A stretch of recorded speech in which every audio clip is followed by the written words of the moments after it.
கோயில் வந்து சோழர்களால் கட்டப்பட்டிருக்கு அப்படின்னு சொல்லிட்டு சில வரலாற்று குறிப்புகள்லாம் இந்த கோயிலை பத்தி வரலாறு இருக்கு. சூரிய பகவான் வந்து ஒரு வெளிச்சமா தோன்றி சிவனோட நெற்றிக்கடல தோன்ற ஒரு காட்சியை தான் இங்க இருக்கிற மக்கள் எல்லாருமே வந்து தரிசிச்சுட்டு போவாங்க. இதுவும் இல்லாம இந்த கோயில் ஒரு பழமையான கோயில் அப்படின்றதுனால இங்க பல மக்கள் வந்துட்டே இருக்காங்க.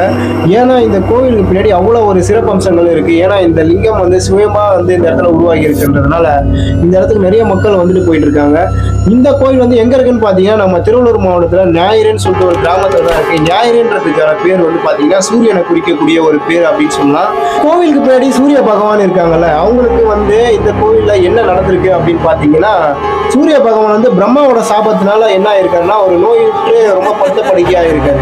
இதனால என்ன பண்ணிருக்காருன்னா ஒரு தாமரைப்பூ இருக்குல்ல, அதை வந்து அவர் வணங்கி அதுக்கு பூஜை பண்ணி வணங்கிட்டு வந்திருக்காரு. அந்த நோய் வந்து அவர் குணமாகணும்னு சொல்லிட்டு அந்த தாமரையில இருந்து ஒரு சுயமுலிங்கமா உருவாகி இருக்கிறது தான் இங்க இருக்கிற புஷ்பதீஸ்வரர் அப்படின்னு சொல்லிட்டு அழைக்கக்கூடிய இங்க இருக்கிற சிவபெருமான்.